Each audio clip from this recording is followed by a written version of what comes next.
All right. Good Hello and afternoon. welcome. I'm Daphne Adler. I'm one of the counselors from Los Altos High School, and I'm really excited to share a session with you today, which is part of International University Month. And today we're focusing on employment after international study. This is a new session that we didn't have last year. And in most of our sessions, we end up touching on this topic because it's kind of a big deal. You want to know what you're going to do after you study. And when you go abroad for university, there are some really neat and unique opportunities and also just some practical things to be aware of. And so we decided to run a whole session on it this year. And we've got a couple of wonderful presenters who I'm going to introduce to you momentarily, and they're going to take you through some really good pertinent information. So we have today Timothy Pilkington from University of Essex in England, as well as Daniel Flores from the École Hôtelière de Lausanne, and they're going to take you through this employment journey. So I'm going to turn it over to Daniel. Thank you both so much for being with us. Man, you killed it better than I did. Beautiful pronunciation. I was a French major. Then there you go. So thank you so much, Daphne, for hosting us today. Once again, my name is Daniel Flores. Today, we're going to be talking about employment after international study. Just so you get a visual of what we look like outside of this screen. As you see on the right, you have a beautiful Tim with his beautiful pocket square. I mean, how can you not want to approach that face? And then on the left, it's me with Sammy the Spartan, because I'm actually a Bay Area native and I went to San Jose State and I actually went to Pali, but we don't need to talk about that too much. So this is our contact information if you ever have any questions. But with that, we'll kind of get on into it. So this is what we're going to be talking about in today's session. So you can use this as a reference moving forward. What the heck is employability? We'll talk about that. Also, career services while you're in school to help you get that job when you graduate. But then also things to look at while you're in college to prepare you for the job market. Also, we want to talk about things to consider when doing your college search, graduate immigration routes, also introduction to Essex, Kent, and Sussex, and then we'll also have a Q&A session at the end. So as such, we're going to talk about what the heck is employability. Well, employability is, why do we want to hire you if we're a company? It's the skills and experiences that a recruiter will look when hiring people. So you want to be employable, but in order to do that, you need to prepare yourself while you're in college to make yourself more marketable. So that's your aim. Be as employable as possible. We typically go to school because we want a job. So don't just go to school and get good grades and feel like, oh, I'm going to get that job right away. No, you need to do other things to make yourself employable. You also need to research for all of the schools you're considering. What is their employability rate? So usually they'll post within 6 months of graduation, 80% of our students get a job within 6 months, or 90% of our students get a job within 6 months. This is important because remember, education is an investment. It's not just an investment up front to get your diploma, but it's an investment in the long term with your experiences, possible internships, also that job. You got to get that dough at the end of the day. So once again, opportunities that you could look into to make yourself employable are as such. You can look at part-time jobs, you can do volunteering, and you can do work shadowing. Some may be paid, some may be not, but once again, you're doing things to show recruiters later on that you have explored this field and you know that it's right for you. Now, on the university level, when you're studying, you could potentially be a student ambassador. So you're that person that gives the campus tours to visitors and you explain the school culture and all the vibes and all that. You could work in the student union. You could also be involved in clubs, on-campus organizations, societies, whatever every school calls them. Leadership positions are crazy important. So one thing is being a member of a club. If you can get leadership experience, that'll really, really stand out on your resume. Now, in addition, a lot of schools, or at least within Europe, which we're going to be talking about today, have either work experience or internships as part of your curriculum. Why? Because we don't want to just teach you theory. We want you to apply theory into the real world. In Europe, it's called application-based theory. So if you learn by doing, great option over here. So now, as far as career benefits from doing a degree abroad, why would I go to the UK or to Switzerland when I can do this same degree in the US? Look at it from a recruiter perspective. If you're the typical American that you, let's say, were born and raised in the Bay like I was, right? And you did your education in the Bay like I did. Well, there's probably 2 or 3, maybe 500 other people applying for that same job with the same profile. You don't stand out. But let's say you were in the Bay your whole life. Then you did your bachelor's degree in the UK. And while you were in the UK, you were able to do an internship in Dubai. And you were able to travel to other countries. As a recruiter, you're interesting. I want to talk to you. Tell me more. Getting that job interview, crazy important. Then it's also up to you to carry yourself through the conversation. So another thing to consider, when you do your degree domestically, you're really preparing yourself for a domestic career. When you do your degree abroad, you are preparing yourself for a global career. Think about what you want. Okay. Language is a component of doing a degree abroad. Why? Because if you go to mainland Europe, you can go to non-English speaking countries, but a lot of schools also teach their programs fully in English. EHL is one of those. If you genuinely appreciate culture, in Europe, it is so condensed. You get people from all over the world living there, but also visiting there. So you're constantly exposed to different cultures. And then another beautiful thing, there are places in Europe where you don't have to do general eds. If you know what you want to do, you're doing it from day one. As an example, I was a business major at San Jose State. I had to take a class on how birds and frogs talked. I hated my life for that entire semester. I still had to go through it because I needed a science class to graduate. Now, the thing is, I knew what I wanted to do and it was business. So taking that really took away my motivation.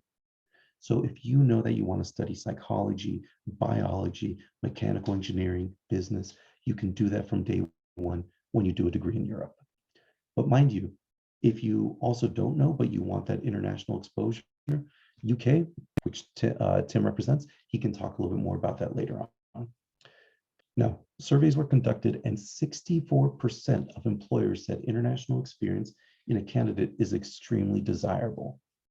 Once again, put yourself in the recruiter's shoes. Why are you sitting in front of me today?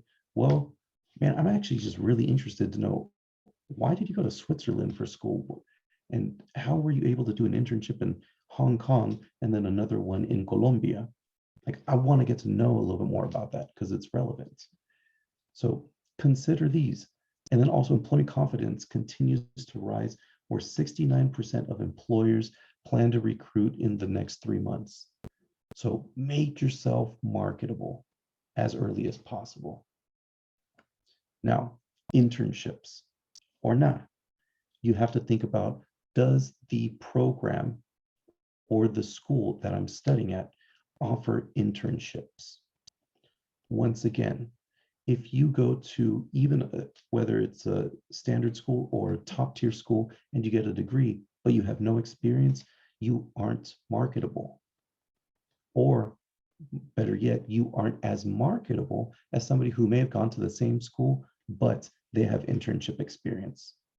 So you have to determine, do you want hands-on experience where you're applying what you just learned in the classroom in the real world? Okay.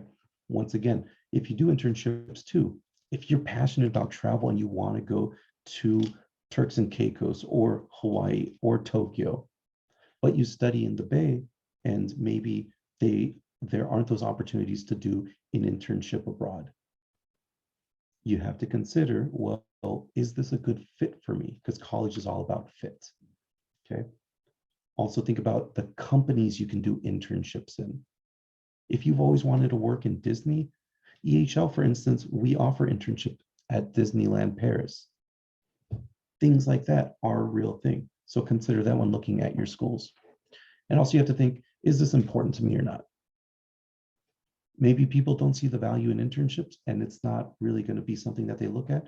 Hey, at the end of the day, you're the one going to school. So write down those non-negotiables. Okay. And then work study or not. So work study is when you can actually work for the university that you're studying at and you can get paid. So if you're going to a foreign country and you want to at least get a little bit of extra money to help pay for those weekend trips or just basic necessities, you can look at doing that in different countries. Mind you, every country has different requirements, but it's not to say that no country offers work study. You just have to ask. And then also minimum wages vary. So for instance, Switzerland, the minimum wage in our canton, our state, is around 24 US dollars per hour. Mind you, cost of living is higher, but guess what? You can still make a salary while you're studying. And then if I can't work, then what? Travel, pick up another language, volunteer, build your resume so that it goes to your marketability and you can be more employable. Don't think if I can't get a job that I'm not going to be employable. Supplement it with something else or just completely augment it. There are things that you can do to make yourself marketable. And then also, why do a placement year or an internship? You're developing hard and or soft skills. You're not just sitting in a class learning, I'm your professor, I'm just teaching you, and you're doing good on your midterm final. No, you're doing that, but you're also applying it with real companies. You are developing your networking, your networks. You're building your confidence. This is also what helps you get jobs by developing your network. And moreover, some people think, hey, you know what? I want to work, I want to do business. But you don't really know what that means, but you're going to find out, right? So you do your first internship in sales and you're like, heck no, never in my life I'm ever going to do that. But finance is kind of cool. I do another internship in finance. Nope. Hate numbers. I thought I liked it. No. So instead I'm going to do HR. I do my third internship in HR. This was actually pretty cool because I got to work with people and I got to help shape a company culture. Internships are what allow you to do this. Not just reading books, you have to apply what you're learning. Okay. And then once again, you start to understand what the market looks like. So if you're looking at working in HR, you do an internship in HR, you know what a recruiter looks for.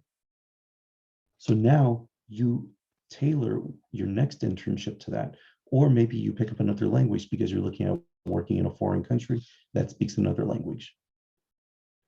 You get the inside scoop by doing your internships. You also get confidence. You're no longer the person that's going to graduate with a degree in business and not know what the heck you're going to do.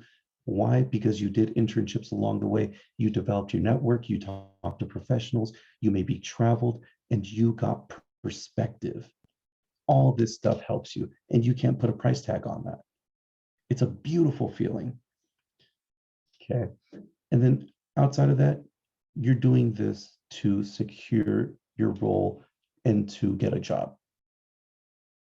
The earlier you start prepping for getting a job, the better prepared you are for when you start applying for it. Okay. And then once again, work experience opportunities. A lot of this is very similar, but there are a lot of schools in the UK that do offer work experience.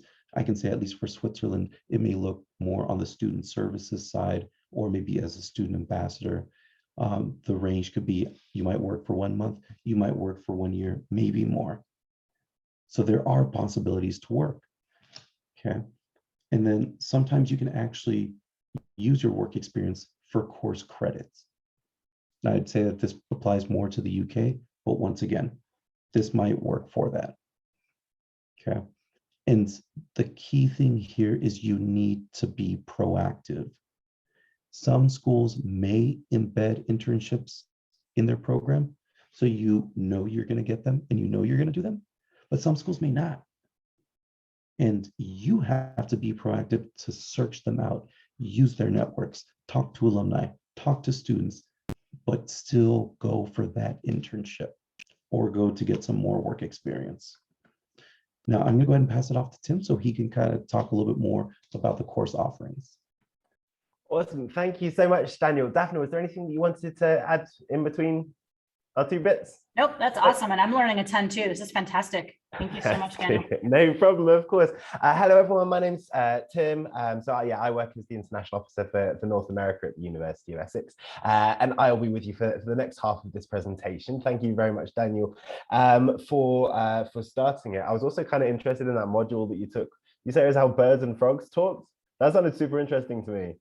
Yeah, you didn't like it. Okay, well, we can talk about that another time, but that sounds really interesting. I'm glad one of us found it might not be interesting. the most vocational for someone looking into business, although a career in being Dr. Doolittle would probably will probably benefit from such a module. Anyway, I need to stop talking nonsense. I'm going to talk to you a little bit about the different types of courses which offer work experience. Now, this slide in particular is quite UK centric, as Daniel had mentioned before. Most UK courses, particularly those in England, Wales and Northern Ireland, don't have that general ed components. They're all focused towards one specific area, and you might have heard this point being made again and again over the course of these international sessions. But what it allows you to do is become an expert in that area a lot quicker. Similar to the courses which are offered by EHL, they're focused on one area, and the student becomes an expert in that area a lot quicker, not just academically, but in many cases professionally as well. So a number of courses will be able to offer a year in industry integrated as part of the course.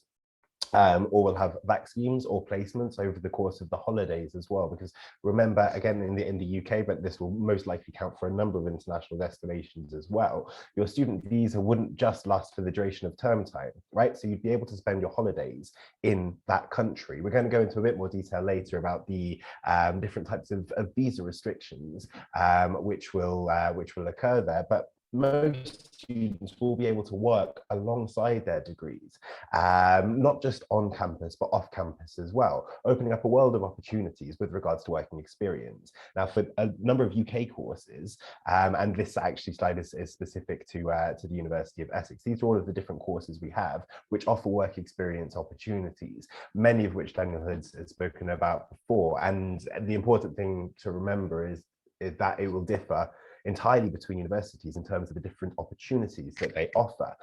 So schools will have different professional placements available, different connections with industry. And this is why, alongside the huge amount of research that a student needs to do with regards to looking at which country they want to study, looking at which college they want to be studying at, or what city they want to be studying at, as well as the academics of the course, it's also the professional opportunities that it brings. And so it all sort of factors into the decision that the students can make, which is of course why it's so great to have a counsellor like Daphne who will be able to walk you through all of the different opportunities. Can I move to the next slide, please? Thank you. So here's just a few examples, again, from UK universities that we offer. So this was actually taken across a number of different universities in the UK, but the different types of placements available. Corporate or international recruiters are, very integrated within career services at most universities. I dare say all universities will offer some sort of careers assistance. We'll go into a bit more detail about this later as well. But alongside professional opportunities and assistance with professional development and CV writing and psychometric testing and all this kind of thing, they'll also offer careers fairs or career opportunities where these companies and many more will come to actively recruit students. As Daniel mentioned before, EHL have an opportunity to be working at Disneyland Paris. Not quite Disneyland California, in my opinion, as a European, but it's an amazing opportunity, certainly with the course to be working in one of the largest corporations in the world, in one of the more fun atmospheres, I dare say, that they have. But another thing that we often say with UK degrees, I mean, we have the advantage that students can study a professional discipline earlier. So, for example, in the US, more often than not, if you're looking to become a lawyer, you would have to take a postgraduate degree in order to earn that professional status, similar with medicine. In the UK, you can start studying law from undergraduate level and qualify when you're 21. In the UK, similar with medicine, once you're fresh out of high school, you can start studying that subject. But for most courses that we offer, there isn't one designated careers path. So for example, I studied international relations. There are many of my former classmates who went to work within international organizations or NGOs or diplomacy, but many who went on to teaching, a number of students who went into advertising, or working within corporate or international student recruitment like myself. So there's a wide range of disciplines that students can earn from an undergraduate degree that will make them attractive to employers. Next slide, please. So I had mentioned before career services at international universities. Now, this will be true, obviously, of many universities in the US as well. And we often say the student who succeeds, or the international student who succeeds in the UK, is one who throws themselves into every aspect and area of their international experience, academically, personally, and importantly, professionally as well. So the universities will be well placed to assist students with their professional career services and their supports team. So we'll have teams that offer free and partial careers advice to all students and graduates. Similarly, you'll be, in the UK at least, given an academic tutor. So that will be a lecturer or a seminar leader, an academic from your school, who will be there to assist with any academic issues that you might be having, but will also be able to give you guidance towards a particular career path. They often write references for careers as well. So a variety of support services will be offered at each university. And again, it's very important to be researching those opportunities in depth when you're going through your university choosing process. Next slide, please. So here's a few examples of the different types of career support that will be offered at each university. So starting from base level, the development of a career plan and career mentoring. As I'd mentioned before, we have specialized degrees in the UK, and often international students are concerned that such a condensed or specific degree means that they will have to have their mind made up completely as to where they're going to be after they graduate, or where they're going to be in 5 years' time, because their knowledge is condensed to one particular area. Aside from the sort of those vocational degrees which I had mentioned earlier, it's very common in the UK for students to have no idea when they're 18 or 21 or even well into their 20s what they might be doing. And over the course of their degree, they may well be introduced to a professional area that they hadn't even considered before. For example, one of my good friends from university studied a bioscience degree, but she got very involved within the student media as part of the student union. So she became editor of the student newspaper, and now she's the entertainment editor for a very large newspaper in the UK. So she goes to all the award shows and concerts and things like that, and reports back. This is purely as to what she did in her spare time at university, and it isn't directly linked to the undergraduate degree that she had done in bioscience. So the development of the career plan and career mentoring is something which many universities offer in the UK, as well as working as a job shop, allowing students to find part-time work, internships and placements, back schemes, grad schemes, etc. There are many graduate schemes that we have in the UK who will recruit directly out of university and might not have a complete requirement for working experience. They're looking for fresh graduates with skills in a certain area. It'll offer, yes. Sorry, I think your mic is scratching up against. Oh, I beg your pardon. Is that better? Oh yeah, no, it was fine before, but then when you move forward, I think it was scratching on something. I see. Fair enough. I'll hold it like this. Okay, so yeah, and it'll offer assistance with writing your CV and cover letters, your communication skills with employers, as well as things like recruitment fairs and innovation centers for entrepreneurial activity. So with our business school, we have a business incubator or an entrepreneurship center, allowing for students to develop their ideas within an environment that would actively encourage it. Anyway, next slide, please.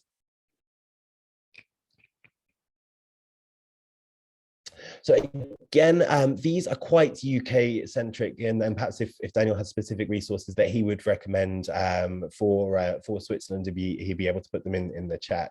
But there's numerous resources assisting students in the job search or the postgraduate options search. Some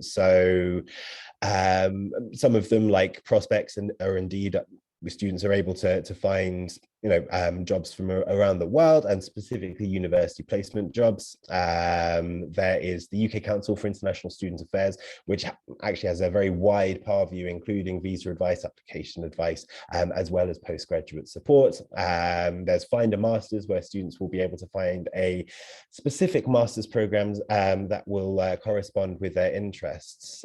So in the UK, at least, or for at least English, Welsh, and Northern Irish universities, master's courses are 1 year in duration. So again, condensed academically in a specialized program. And indeed, we have many students from the US coming over to complete their master's course because they can do it a lot quicker in the UK in a specialized area. Next slide, please. Okay, I'm going to finish my section with a few slides on the development of skills, and it's a sort of a very generic term, I suppose, and this will be true regardless of whether you're looking at universities in the US, the UK, or Switzerland. But it's an important point to note, because it's it will cover the skills that Daniel was saying that the recruiters are going to be looking for. I think the education system can sometimes be quite guilty of encouraging students to memorize and regurgitate facts, but more important in the professional world in many cases would be the skills that a student develops alongside their degree. The very fact that a student can complete an undergraduate degree shows a high level of commitment and time management skills and numerous different things. But the skills that a student will develop over the course of their high school and university career is what will get them from beyond interview stage to getting a graduate placement or a job. Next slide, please. So when we discuss skills in the professional sphere, we can really split it into two broad categories between hard skills and soft skills. So hard skills will be the teachable technical abilities or skill sets that are easier to quantify.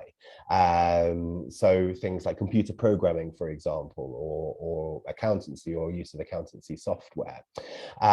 These will vary entirely depending on what area you're pushing yourself towards or what course it is that you're going to be studying. But these can be discussed conversely to soft skills, which are much more subjective in their area. So things like communication and empathy and creativity. Soft skills in the current professional sphere are gaining increasing importance. So the ability to be able to cut and tell a story effectively is an incredible skill that's in huge demand currently within marketing and digital marketing. Soft skills can be very transferable currently, and they can be applied to a wide range of different jobs and industries. Next slide, please. So, which skills are important to employers? This is really sort of a how long is a piece of string kind of question, because it really depends on the employer, the job that you're going to be going towards. However, we looked at a survey which was conducted by the FT, the Financial Times here in the UK, and it reported that employers find it easier to hire graduates with hard skills rather than soft skills. So as a result, graduates with soft skills are in demand. The survey found that the 5 most important skills were the ability to work in a team and work with a wide variety of people. Both of these are really encouraged and developed over the course of an undergraduate degree in the UK. So we have lectures and seminars and tutorials. I find that seminars in the UK are one of the most important aspects of your academic life. It's your opportunity to discuss your ideas and theories in a group with a wide variety of people. We've got a very high international population of students in the UK. So at our university, it's around 40%. So you're sharing your ideas with students from all around the world who will carry with them different life experiences and academic competencies. And so this ability to be sharing your ideas ideas and collaborating with a wide variety of people is an incredibly important skill to be bringing to the workforce in the 21st century. Then the ability to solve complex problems. This in many ways can be seen as one of the more harder skills as opposed to soft skills, but to build and sustain and expand a network of people. There's the old adage that doesn't really go away in the professional sphere, that it's who you know as much as it is what you know. Whilst thankfully, at least in the UK, nepotism is slowly on the decline, the fact that you have a wide network of people at your disposal that you can lean upon for advice, for guidance, for particular career opportunities is super important. And so this is a very key skill, particularly in the sort of the sales or marketing sphere. And then the ability to manage your time and prioritize effectively, making you the most efficient worker that you can be. Anyway, many hard skills are also in demand. So, for example, things like data science, handling of big data and data analytics, are increasingly kind of coming up in the top 1 or 2 skills that graduates are required, and are often the most employable, or the ones which will have the higher starting salaries. So it's important to develop a combination of hard and soft skills. Now, this comes down to the individual, and some students will be better at one area than another, or focus on one area or another. But there is certainly a call for a mix of these in the world of work, in the future world of work. Next slide, please. Okay, so in many cases, your degree will be primarily aimed at developing hard skills, whether it's something like hospitality, law, accountancy, or indeed learning another language, like Daphne, who is a French major. It's worth considering how well your degree will let you demonstrate the skills you have gained. So, for example, would your degree be accredited by a professional body? Will it give you the opportunity to undertake practical projects? And more importantly, as an international student, will that accreditation carry over to your country or your state? So, for example, I often have students from the US asking whether they can study law at our university, or if they can study law in the UK. As I'd mentioned before, in the US, it's commonplace for students to do their undergraduate degree before going on to a postgraduate law program and then moving on to articling or to practice, whereas in the UK, it's more commonplace for students to start studying law aged 18, to graduate when they're 21, and then move straight into practice.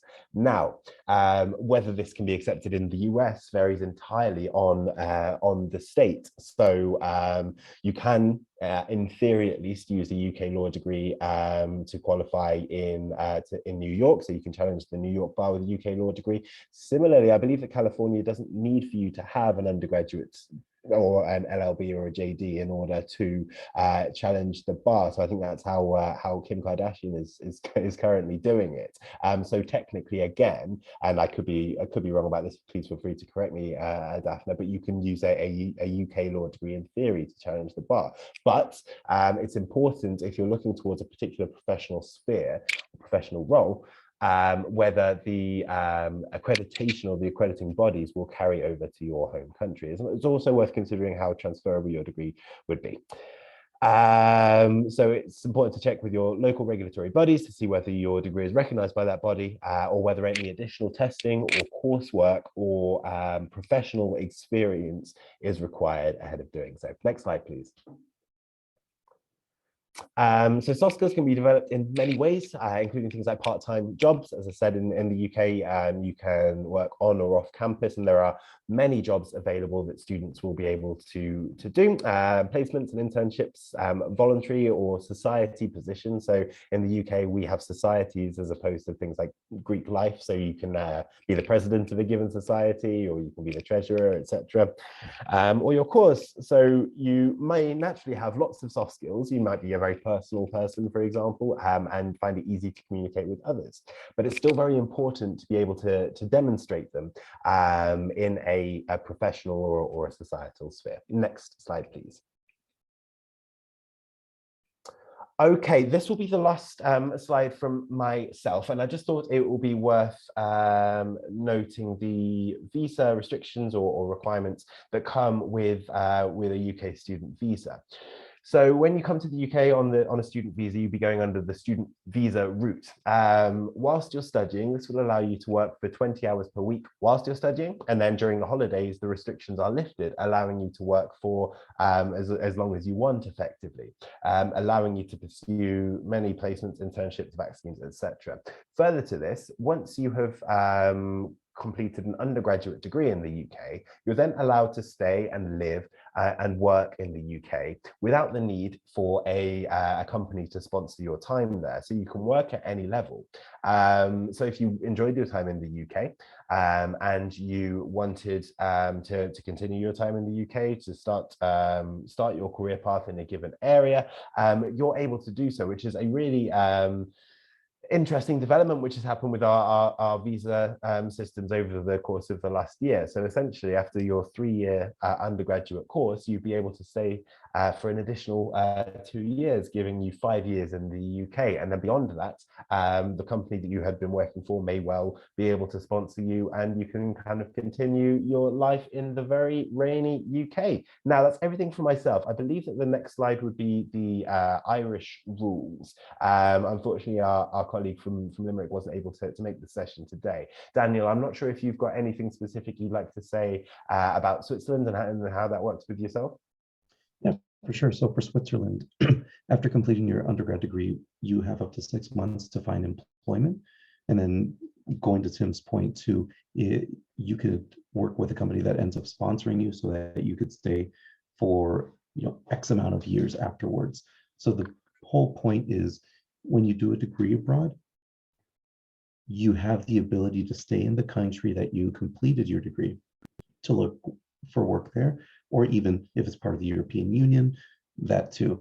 Sorry about the whole Brexit thing, but just throwing it out there. Yeah, we all are. But with that said, I mean, that was pretty much all that we had as far as information for careers and what to look for to make yourself marketable, employable, things to make your experience fun. Because once again, at the end of the day, internships should be fun. Why? Because you're learning something. You're applying also what you're learning. So everything starts to be a little bit more cohesive. And then later on, you can maybe use that internship that you had or the network that you developed there to get yourself a full-time job.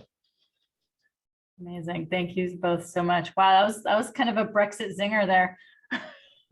Like we're used to them, and they are very much justified. It's been a tricky time, and we're still sort of coming out of it at the moment. We're still beginning to see the effects now of the result of a fairly terrible decision, and certainly not something which the students or our generation were really in charge of. We've talked until we've been blue in the face about Brexit before, and it's a tricky area certainly, and it's affected us as UK citizens in that where previously we were able to live and work and study freely in Europe, we're more restricted now. I'm quite lucky because I've got an Irish passport, but it's been an issue.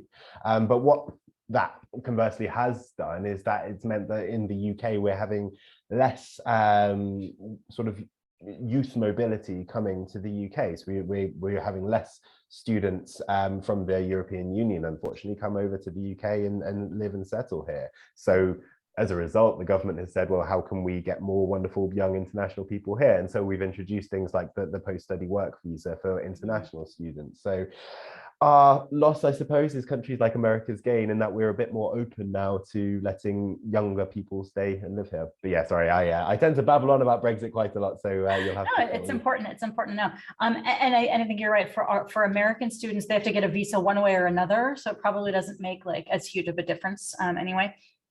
But that was all so interesting, and I actually am really looking forward to going back and watching this, because that was a lot of new stuff for me too that I'm really excited to share with students.